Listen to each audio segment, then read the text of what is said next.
Yersiz dinlenem aydım sağlayı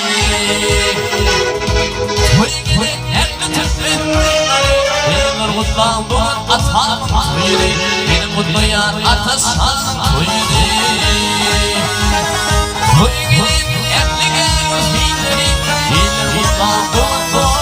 toyunu Benim kutlayan atasan toyunu